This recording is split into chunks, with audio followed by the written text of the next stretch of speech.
Hello students, we are starting a new chapter today. The name of the chapter is Chemical Bonding and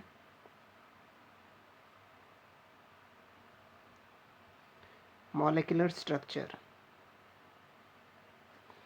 This chapter has two parts. In the first part we will talk about chemical bond. In the second part we will talk about the molecular structure.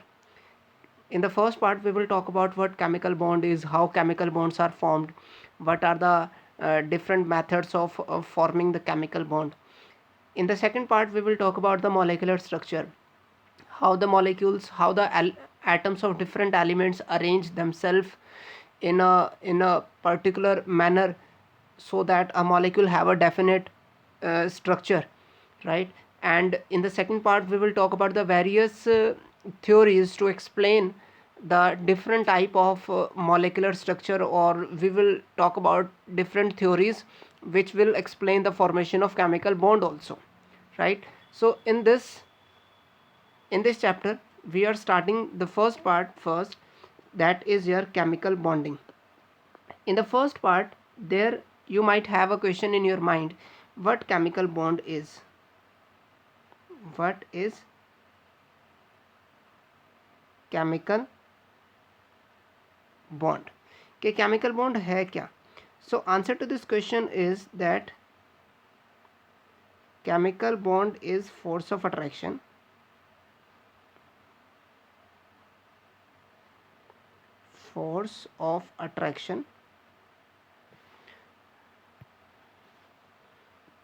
between the atoms of a molecule due to which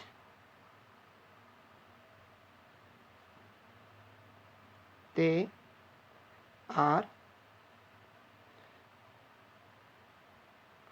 hold together. ठीक है, कि वो जिनकी वजह से वो जो है इकट्ठे एग्जिस्ट कर पाएंगे, उस फोर्स ऑफ अट्रैक्शन का नाम क्या है? उस फोर्स ऑफ अट्रैक्शन का नाम है केमिकल बॉन्ड. ठीक है, जैसे फॉर एग्जांपल है one hydrogen and chlorine are bonded. If I say this that hydrogen and chlorine are bonded, then what I exactly mean? It means that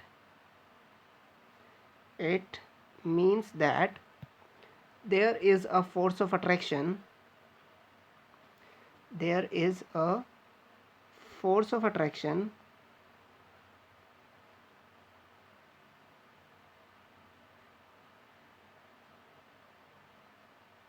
due to which hydrogen and chlorine are attracted towards each other and they exist in the form of molecule.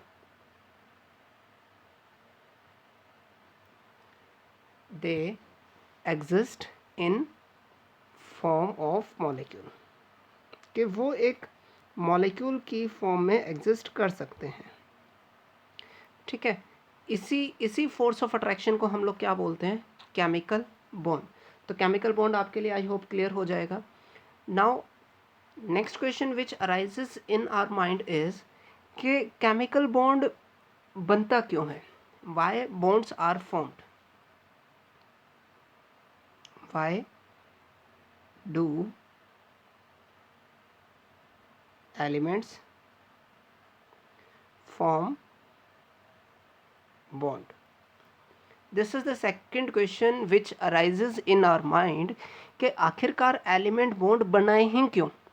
ठीक है, तो answer to this question is that element form bond to get stable. ठीक है, to get stable, कि वो stable होना चाहते हैं, इसलिए वो क्या करते हैं, वो बॉन्ड बनाते हैं। देखो हम लाइफ में इतनी सारी पढ़ाई लिखाई कर रहे हैं, क्यों कर रहे हैं? टू गेट द स्टेबिलिटी, कि भाई कल को हम अपनी लाइफ में जाके आके स्टेबल कर सके, इसलिए हम जो है इतना कुछ रिएक्ट करते हैं। ऐसे ही एलिमेंट्स के साथ होता है कि एलिमेंट्स बॉन्ड क्यों बनाते हैं? Because they want to get stable and we know and noble gases are found to be stable. Noble gases are found to be inert.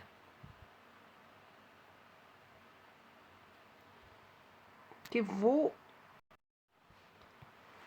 कि noble gases are found to be inert. Inert का मतलब क्या होता है? Which do not react. Inert means which do not react. Which do not react is called inert in the chemistry.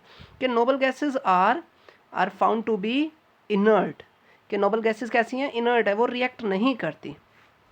ठीक है, क्यों नहीं करती? अब देखो इसके लिए if they do not react, it means they are stable. कि एलिमेंट रिएक्ट कर रहे थे, क्यों? क्योंकि वो स्टेबल होना चाहते थे। नोबल गैसेस रिएक्ट नहीं करती, क्यों? क्योंकि वो ऑलरेडी स्टेबल है। अगर हम ये फाइंड आउट कर लें कि नोबल गैसेस आखिरकार स्टेबल क्यों है, तो हम इस बात का जवाब दे देंगे कि एलिमेंट फॉर्म क्यों करते हैं, क्या बॉन्ड क्यों बनाते हैं। इस बात का जवाब कहाँ से मिलेगा कि भाई नोबल गैसेस रिएक्ट क्यों नहीं करते, वाई, उनमें ऐसा है क्या दैट दे आर स्टेबल। तो इसके लिए हमारे पास जवाब ये आया कि let's take care of electronic configuration of different noble gases. कि हीलियम है, हीलियम हैज़ कॉन्फ़िगरेशन 1s2। उसके बाद आती है नियॉन, नियॉन का configuration is 1s2, 2s2, 2p6, sorry this is the configuration 1s2, 2s2 and 2p6। या argon लें, अगर हम आर्गन का configuration is 1s2, 2s2, 2p6, 3s2, 3p6। ऐसे ही आर्गन का भी हीलियम, नियॉन, आर्गन, ऐसे क्रिप्टॉन आएगा। तो क्रिप्टॉन के केस में जो वैलेंस शेल आएगा वो क्या आएगा? 4s2, 4p6। अगर आप इससे नीचे आओगे क्रिप्टॉन के बाद जेनॉन, जेनॉन में क्या आएगा? 5s2, 5p6। तो ये नोबल गैसेस कॉन्फ़िगरेशन क्या सजेस्ट कर रहा है? देखो कि इसके वैलेंस शेल में कितने इलेक्ट्रॉन्स हैं? 2 electron in valence shell.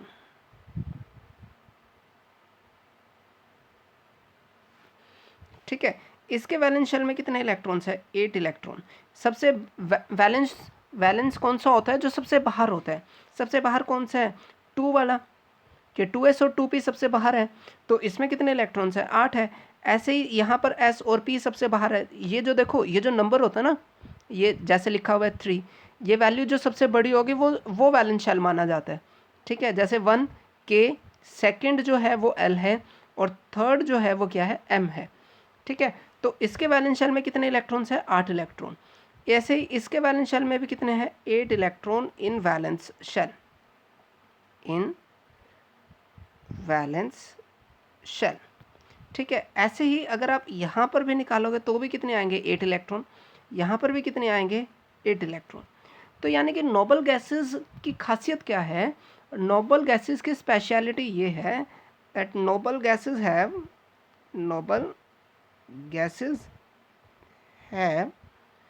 either 2 electron or 8 electron in their valence shell.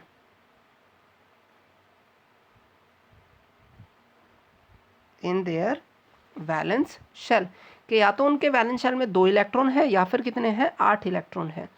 अब इससे होगा क्या? इसका मतलब हुआ after attaining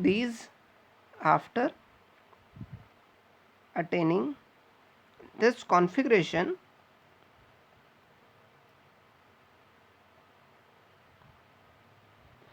they get stable.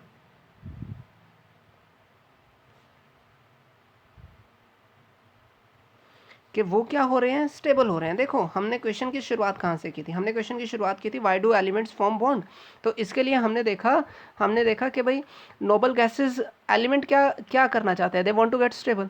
उसके लिए हमें याद आया कि भाई नोबल गैसेस भी होती हैं, नोबल गैसेस ऑलरेडी स्टेबल होती हैं, they do not react. If they are stable तो हम उनकी स्टेबिलिटी का रीज़न ढूंढने की कोशिश कर रहे हैं। और जब हमने इलेक्ट्रॉनिक कॉन्फ़िगरेशन लिखा तो हमने ऑब्जर्व किया कि भाई जो बात कॉमन है हर एक नोबल गैस में वो ये है कि उनके वैलेंस शेल के अंदर या तो 8 इलेक्ट्रॉन है या फिर 2 इलेक्ट्रॉन है। यानी कि इस रीज़न की वजह से वो क्या है, स्टेबल है। इस रीज़न की वजह से वो क्या नहीं करते, रिएक्ट नहीं करते। अगर वो रिएक्ट नहीं करते तो इसका मतलब है दे do not form the bond.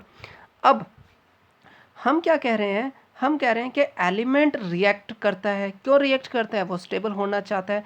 अब हमें पता चल गया कि एलिमेंट स्टेबल कब होगा, आफ्टर अटेनिंग द कॉन्फ़िगरेशन। कौन सा कॉन्फ़िगरेशन, जिसमें वैलेंस शेल में या तो 2 इलेक्ट्रॉन हो या फिर कितने इलेक्ट्रॉन्स हो, 8 इलेक्ट्रॉन हो, तब वो क्या हो जाएगा, स्टेबल हो जाएगा। यानी कि एलिमेंट केमिकल बॉन्ड क्यों बना रहे हैं, टू गेट स्टेबल। एंड अगर अब कोई आपसे पूछे कि when do elements get stable, ठीक है, तो इसका आंसर क्या आएंगे, answer to this question is when they attain noble gas configuration, noble gas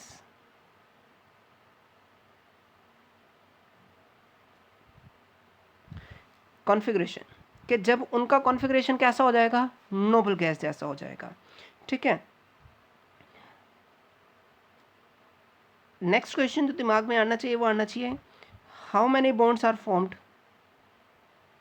how many bonds are formed. ठीक है, अब ये डिपेंड करता है कि एलिमेंट टू एलिमेंट कि उसको नियरेस्ट नोबल गैस कॉन्फ़िगरेशन में कितने कम है। लेकिन before I come to this question, let's have one important topic here. That topic is octet rule.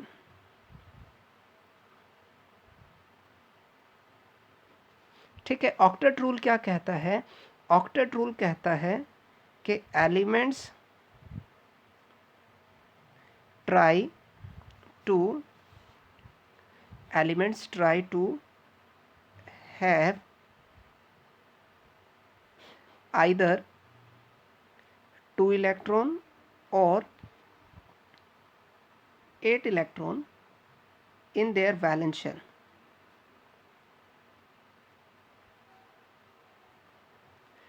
To get stability, to get stable.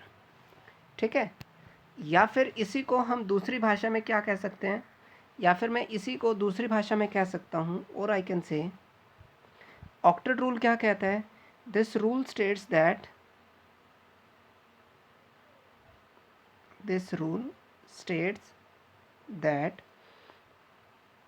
every element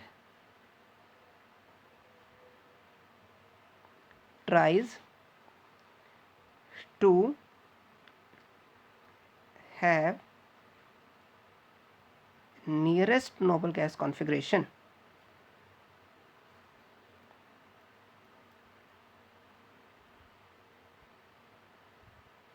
nearest का मतलब यहाँ क्या है, नियरेस्ट का मतलब है जैसे हाइड्रोजन के सबसे नियर कौन सी गैस आएगी, हीलियम आएगी, तो हाइड्रोजन कोशिश करेगा हीलियम का, हीलियम तो अपने आप में है। अगर आप सेकंड पीरियड में आए, लिथियम है, लिथियम के सबसे नज़दीक कौन सी आएगी, नियोन या फिर helium, answer is helium.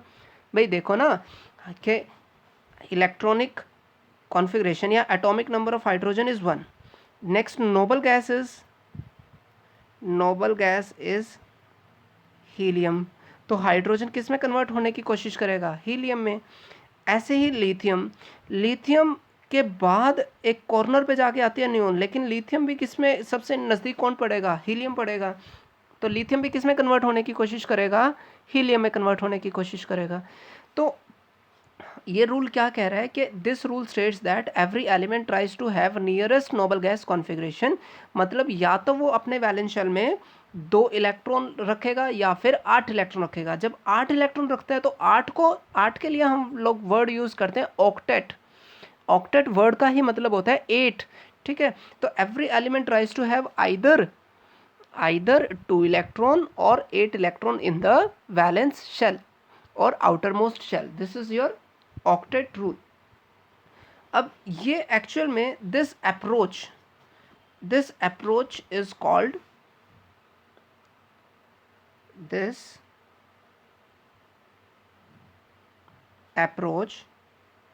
To explain the bonding is called Clausen-Lewis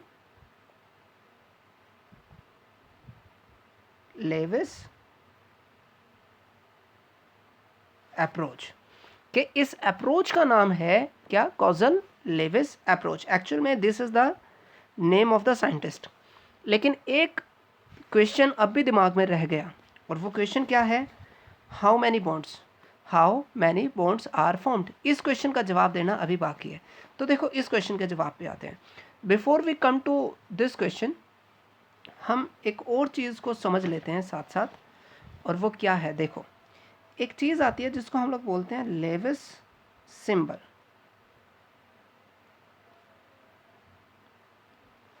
उसको हम लोग क्या बोलते हैं? Lewis symbol. अब लेविस सिंबल क्या है? Lewis is actually the name of the scientist. Symbol, इसमें हम लोग क्या करते हैं? हम लिखते हैं symbol of the element, symbol of element and dots are drawn. कि हम क्या करेंगे? उसके ऊपर डॉट्स को ड्रॉ कर देंगे, ठीक है। And these dots are equal to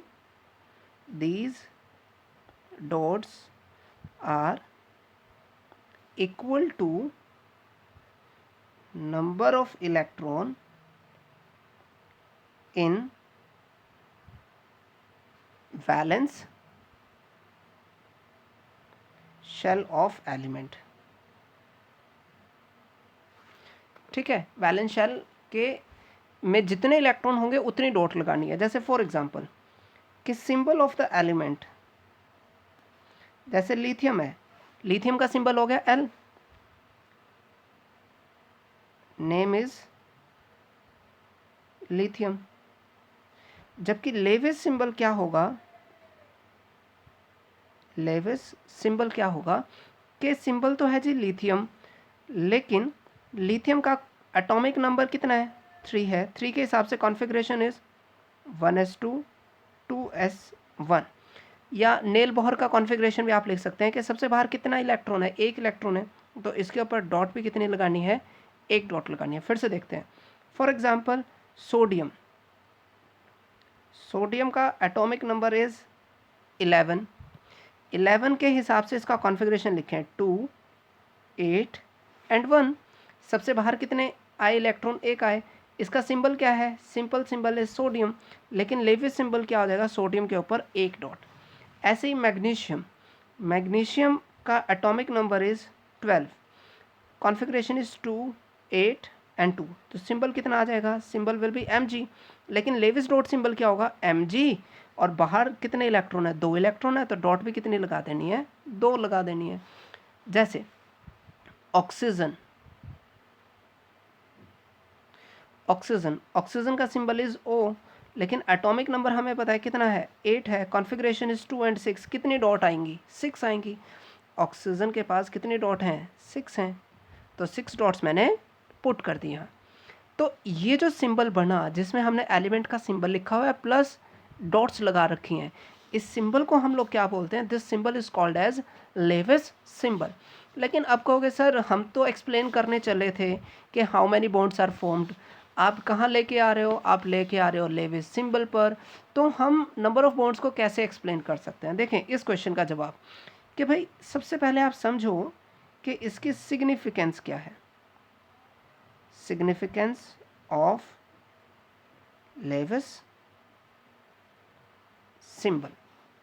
ठीक है, सिग्निफिकेंस क्या है, significance of Lewis symbol is कि इट कैन एक्सप्लेन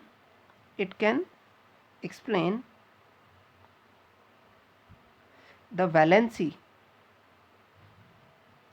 वैलेंसी का मतलब क्या होता है, वैलेंसी का सीधा सीधा मतलब होता है number of bonds any element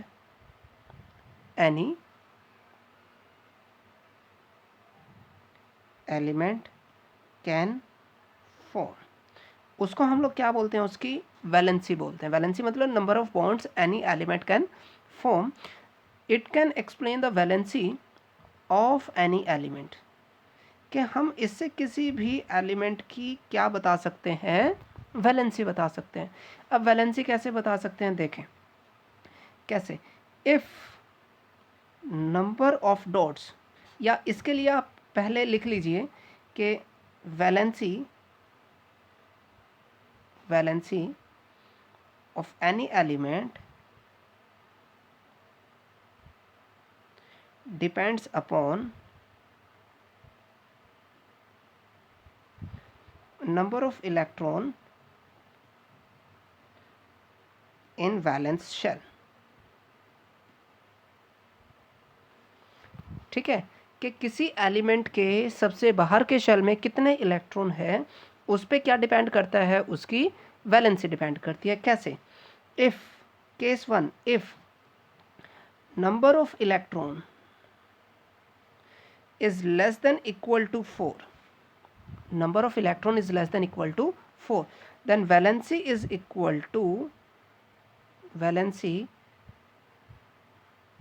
equal to number of electron।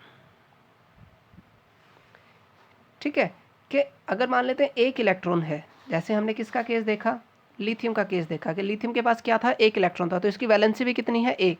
Sodium के पास कितना था, एक, तो इसकी वैलेंसी भी 1।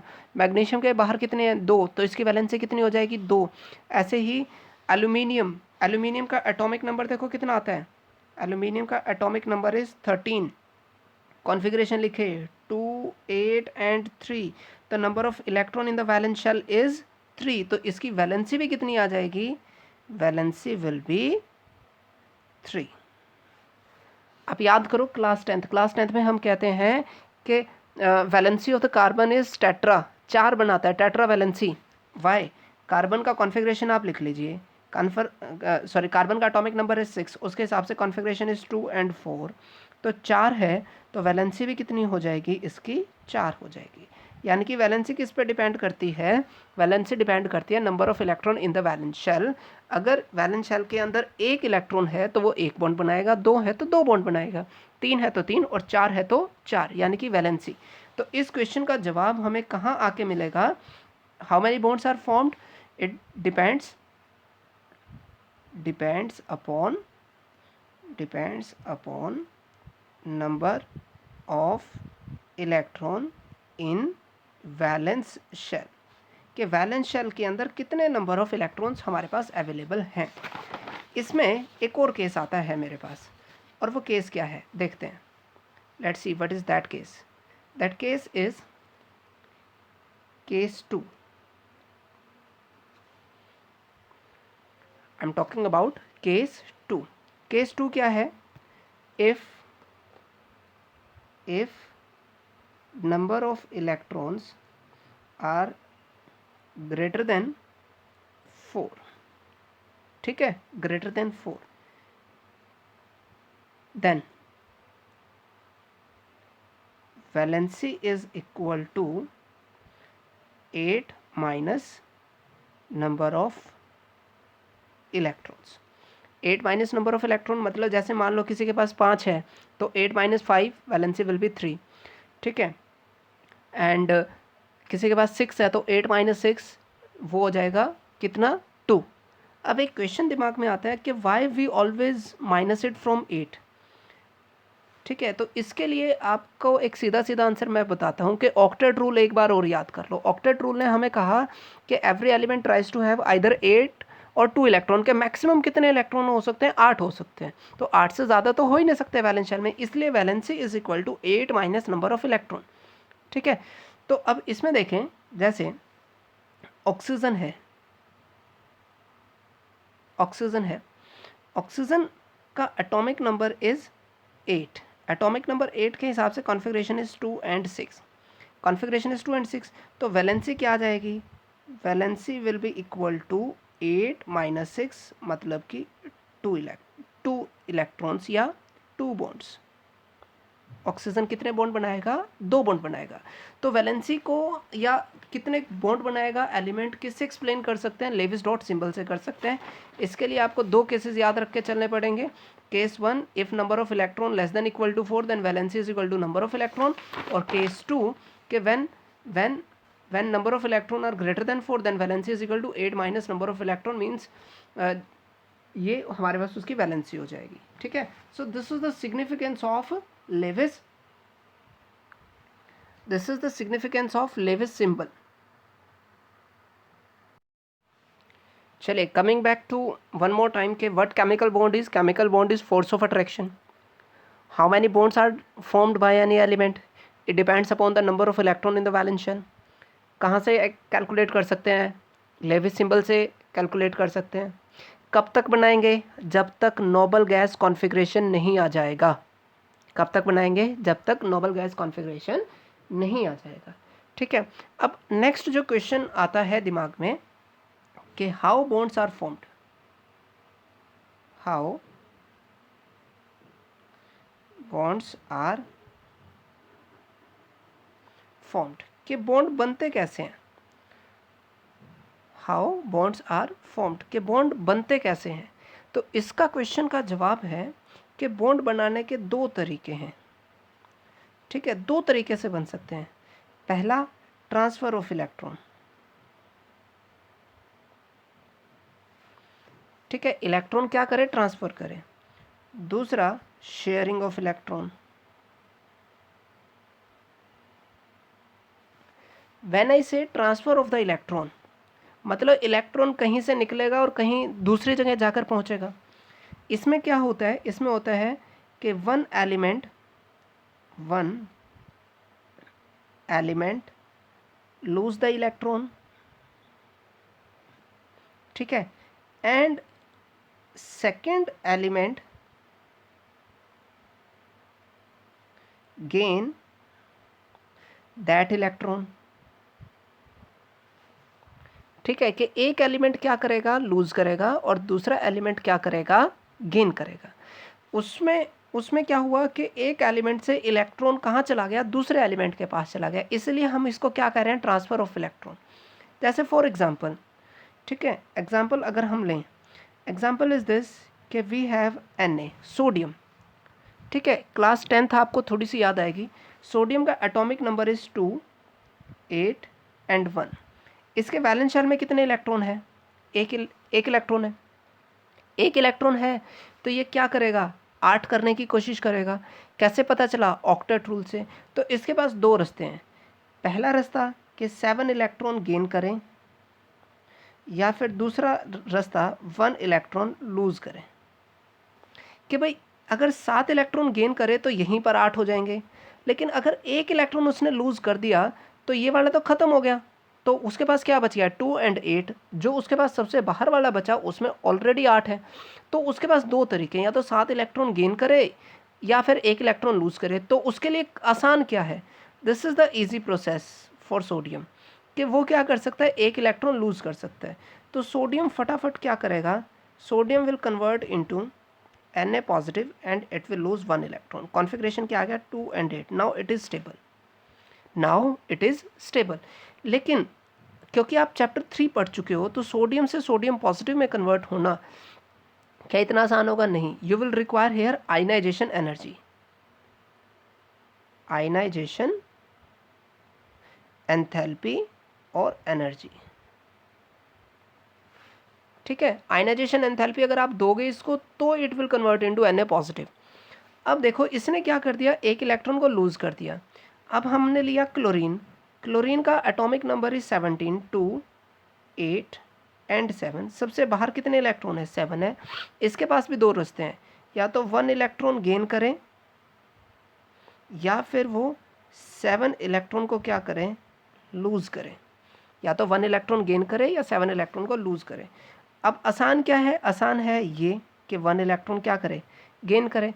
अगर वो 1 इलेक्ट्रॉन को गेन करेगा तो इट विल कन्वर्ट इनटू, मतलब 1 इलेक्ट्रॉन गेन करवाया आपने तो ये किस में कन्वर्ट हो जाएगा? Cl negative. आपको थर्ड चैप्टर से ये भी पता है कि जब कोई चीज़ इलेक्ट्रॉन को लूज़ करती है तो उसके ऊपर चार्ज आता है पॉजिटिव, और कोई चीज़ जब गेन करती है तो उसके ऊपर चार्ज आता है नेगेटिव। तो क्लोरीन ने यहाँ पर 1 इलेक्ट्रॉन गेन किया तो उसके ऊपर चार्ज क्या आ गया? नेगेटिव चार्ज आ गया। नाउ मूविंग ऑन, कि यहाँ से अगर देखें तो अब इसके ऊपर चार्ज क्या है? पॉजिटिव। इसके ऊपर चार्ज क्या है? नेगेटिव। लेकिन क्या ये आसानी से इलेक्ट्रॉन गेन कर लेगा? नहीं, यहाँ पर भी एक और एनर्जी की ज़रूरत होगी जिसको हम क्या बोलते हैं? Electron gain enthalpy. कि इलेक्ट्रॉन गेन एंथैल्पी चाहिए। पहले स्टेप में क्या चाहिए? Ionization enthalpy. दूसरे स्टेप में क्या चाहिए? Electron gain enthalpy. अब now what happens is, physics states that opposite charges attract each other. Opposite charges attract each other. ठीक है, जब वो एक दूसरे को अट्रैक्ट कराएंगे तो इसका मतलब है कि Na के ऊपर चार्ज क्या है? पॉजिटिव। Cl के ऊपर चार्ज क्या है? नेगेटिव है।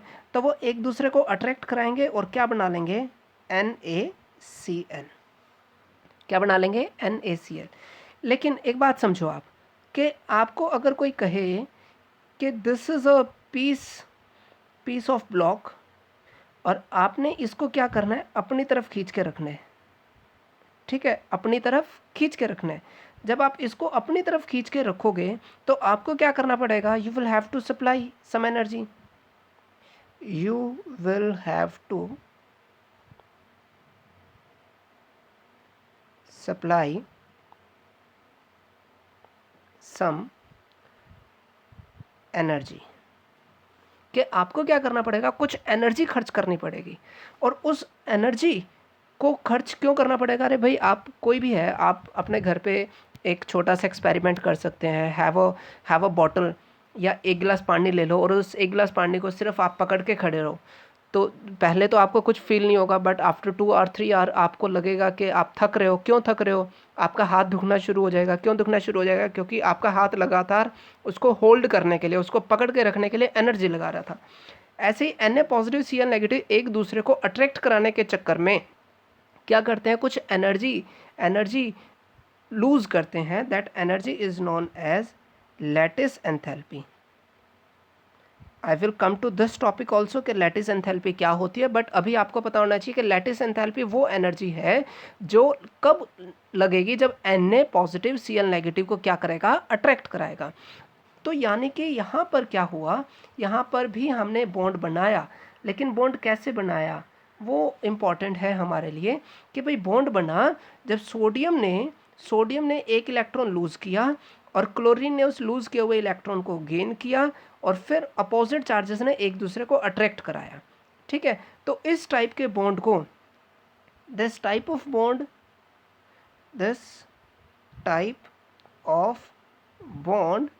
is called as ionic bond। कि इस बॉन्ड को हम लोग क्या बोलेंगे? आयनिक बॉन्ड बोलेंगे। ठीक है, इस बॉन्ड को क्या नाम दिया? Ionic bond. कौन सी क्लास में पढ़ा था? क्लास 10th में पढ़ा था कि आयनिक बॉन्ड क्या होता है। अब आयनिक बॉन्ड क्या होता है ये तो हमें समझ आया, लेकिन साथ साथ हमें एक बात और समझनी पड़ेगी कि क्या आयनिक बॉन्ड को के लिए कुछ फैक्टर्स भी होते हैं which affect the formation of ionic bond. ठीक है, या इसका एक और नाम होता है आयनिक बॉन्ड, तो इसको कहते हैं, या फिर इसका एक और नाम होता है also known as electrovalent bond. कि भाई इसका नाम है इलेक्ट्रोवैलेंट बॉन्ड। या तो आप उसको आयनिक बॉन्ड कहो या फिर आप उसको क्या कहो? इलेक्ट्रोवैलेंट बॉन्ड कहो। ठीक है, सो मूविंग ऑन कि अब हम किसकी बात कर रहे हैं, फैक्टर्स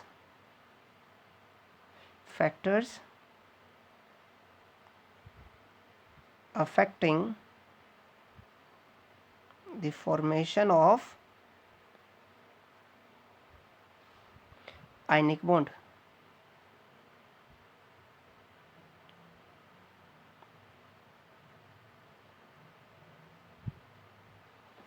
ठीक है, factors affecting the formation of ionic bond. इसके लिए देखें, अगर आप आयनिक बॉन्ड की फॉर्मेशन के स्टेप भी याद करो, यानी कि during the formation of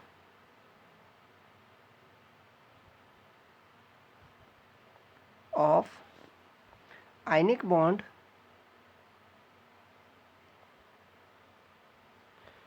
following steps are followed. Following steps are followed. पहला स्टेप क्या है, पहला स्टेप है कि कोई चीज़ इलेक्ट्रॉन को लूज़ करे, loss of electron. Loss of electron के लिए we require ionization enthalpy. Ionization, जिनको याद नहीं है मैं फिर से रिपीट कर दूं, ionization enthalpy is the amount of energy required to remove the electron present in outermost shell of an isolated gaseous atom. आप वीडियोस में जाकर चैप्टर 3 में एक आयनाइजेशन एंथैल्पी का पूरा टॉपिक है, पूरा वीडियो है, आप उसको गो थ्रू कर सकते हैं। So first step is loss of electron, के पहले कोई एलिमेंट इलेक्ट्रॉन को लूज़ करें, उसके लिए आपको क्या चाहिए, आयनाइजेशन एंथैल्पी। अब यहाँ पर मैं कहूँगा if ionization enthalpy is low, if ionization enthalpy is low, then electron is lost easily, कि इलेक्ट्रॉन आसानी से क्या हो जाएगा, रिमूव हो जाएगा। अगर इलेक्ट्रॉन रिमूव होगा तभी तो आयनिक बॉन्ड की फॉर्मेशन का स्टेप आगे बढ़ेगा। इट मीन्स पहली जो रिक्वायरमेंट है वो क्या है, the first factor which we have is low ionization enthalpy. Low ionization enthalpy, कि this is the first factor which decide, low ionization enthalpy, this is the first factor जो decide करता है कि आयनिक बॉन्ड बनेगा कि नहीं बनेगा। कि पहले स्टेप में अगर इलेक्ट्रॉन लूज़ करने के लिए जो एनर्जी चाहिए, आयनाइजेशन एनर्जी अगर लो हुई तो वो आसानी से इलेक्ट्रॉन लूज़ करेगा, आसानी से इलेक्ट्रॉन लूज़ करेगा तो मतलब वो आयनिक बॉन्ड बना सकता है। सेकंड स्टेप क्या है, second step is gain of electron. Second step is gain of electron. Gain of electron के लिए we require electron gain enthalpy.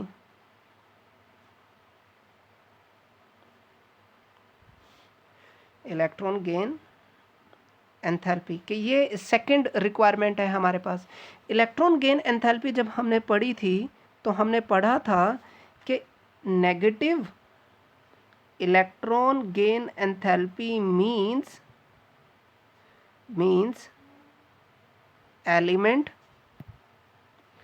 element will gain the electron easily।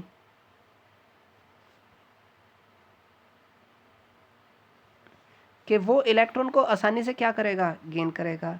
Second में हमने कहा था कि positive electron gain enthalpy means that element don't want to gain the electron।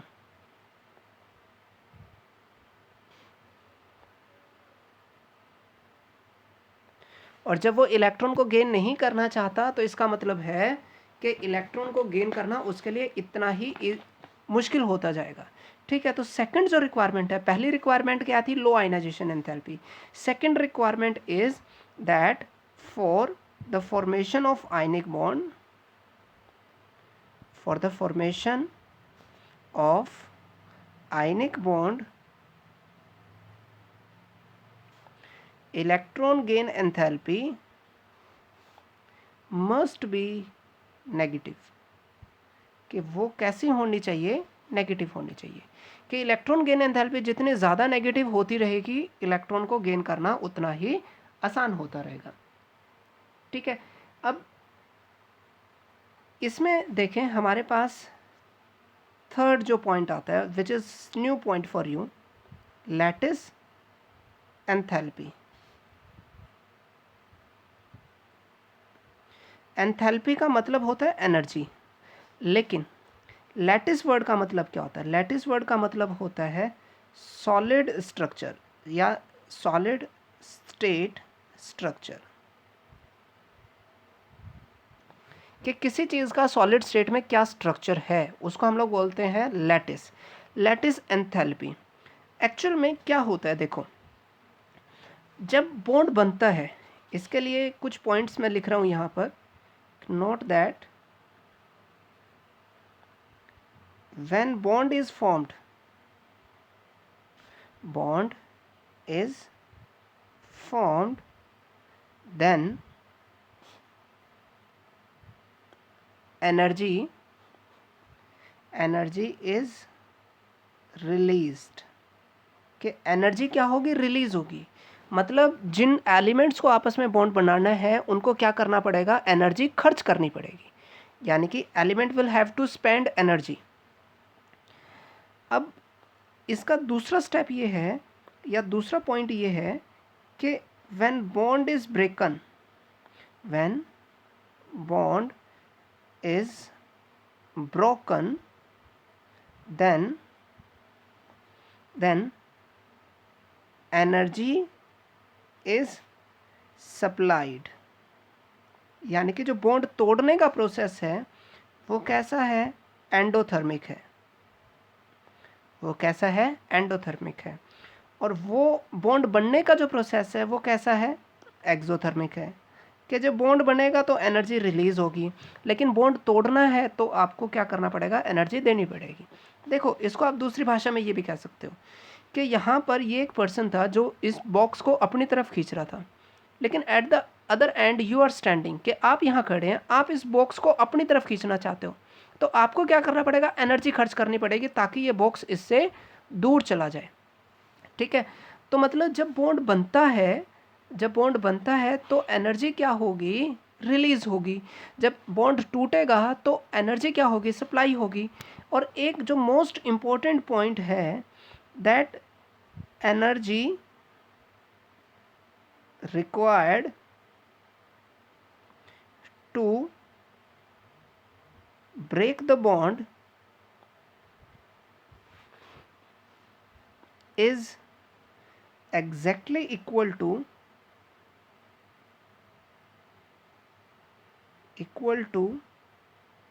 energy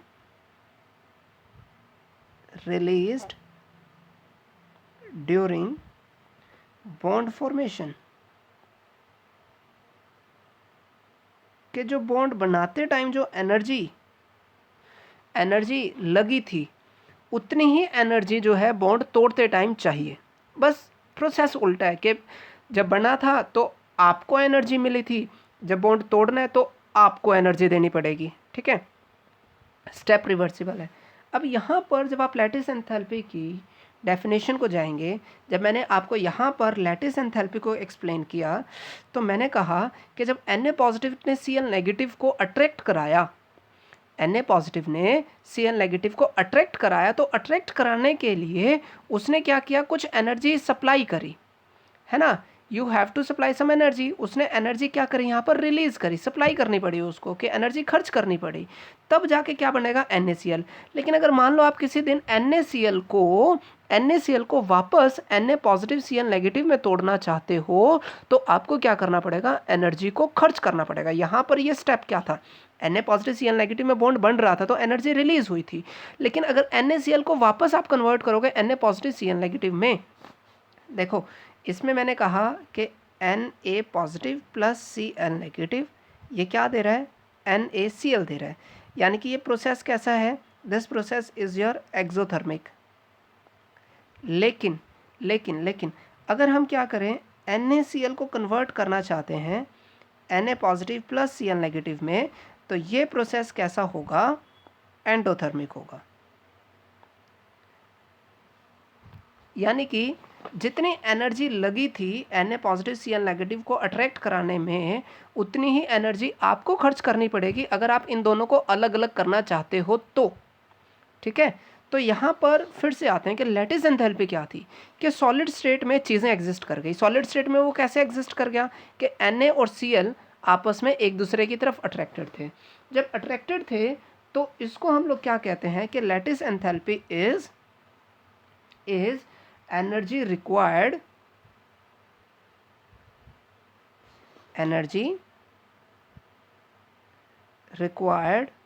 to completely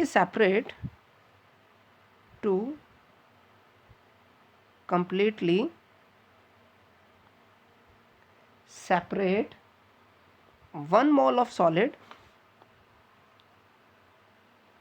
1 mole of solid ionic compound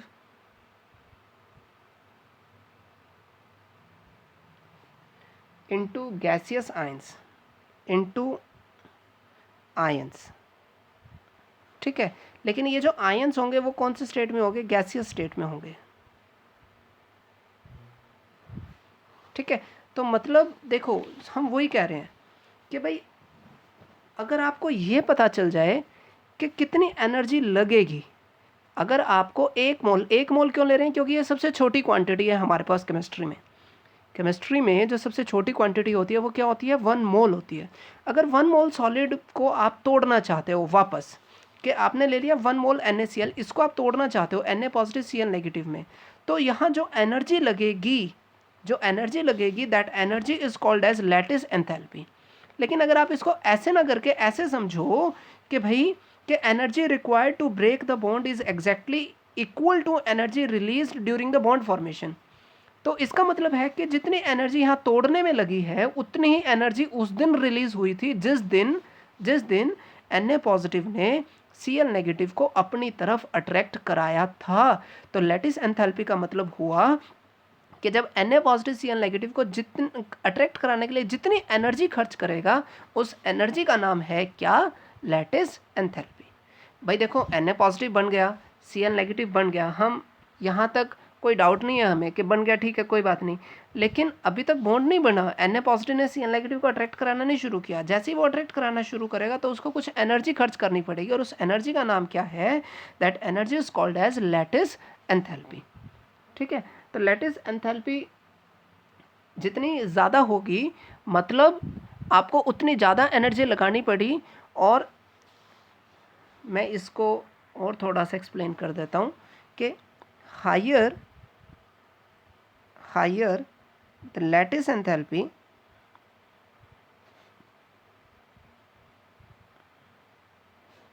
means stronger will be the force of attraction, या फिर force of attraction का ही नाम क्या है, bond between cation and anion.